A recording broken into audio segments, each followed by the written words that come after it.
имею ничего против, потому что мое детство, юность прошло в едином государстве, такой как Советский Союз Социалистических Республик.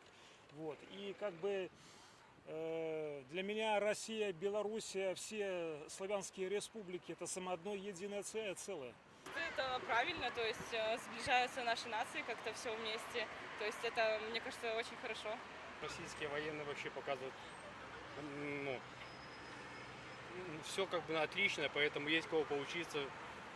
Ну, и совместно мы еще, как говорится, мы чего-то достигнем, поэтому это здорово, считаю. Считаю так, что если российские войска приезжают к нам на тренировку, я считаю, это хорошо.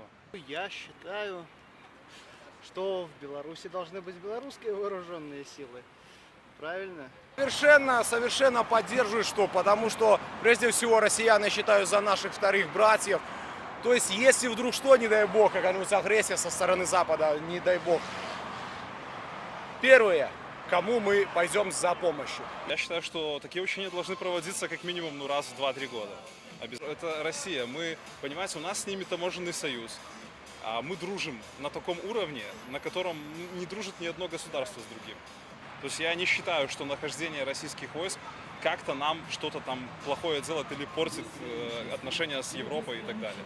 Я обращал внимание, да, на шевроны на рукавах солдат другого государства. Это вызывает у меня, ну, скажем так, какую-то настороженность, да, поскольку, ну, все-таки приятнее видеть в нашей стране, да, именно военнослужащих, отстаивающих именно наши интересы. С другой стороны, да, то, возможно, совместные стратегические учения, да, и получение образования, особенно офицерским составом, оно в какой-то степени способствует тому, тем отношениям, становлению тех отношений, которые выгодны для обеих сторон. Лічу, што гэта уяўляе сабой пагрозу, асабліва з улікам падзей апошніх гадоў у краіне. Таму мне гэта не падабаецца, я гэта не падтрымліваю. Сёння відавочна, што Расія гэта агрэсар. Яны перакраиваюць межы ў 21 стагоддзі. Ничего страшного не случится.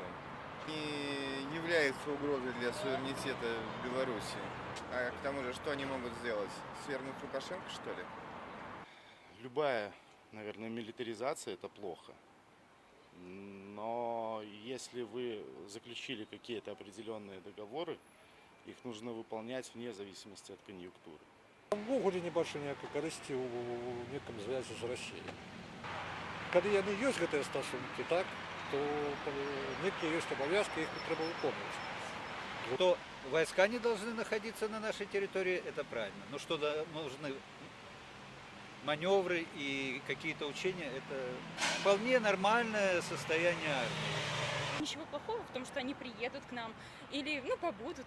Если бы было это открытое учение, и можно вот как шоу сделать, посмотреть, я бы с сыном обязательно приехала. Он у меня обожает армию. Поэтому я не думаю, что чего-то надо бояться. Я лічу, что гэта вучэнне не патрэбна, потому что у нас свои войски есть.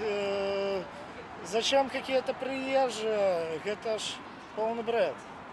Зачем гэта вучэнне, трата грошаў, куды толькі непонятно куды. Ничего плохого в этом нет, что российские военные здесь. И ничего страшного, если они примут совместное учение. Нужно держать свою армию в готовности с белорусской армией. Пускай тренируются. Я считаю, что они не нужны, потому что у нас есть свои родные белорусы, которые, если что, могут защитить Беларусь. Я лечу, что это совместные узброенные учения, которые проходят на территории нашей республики, это вельми добро.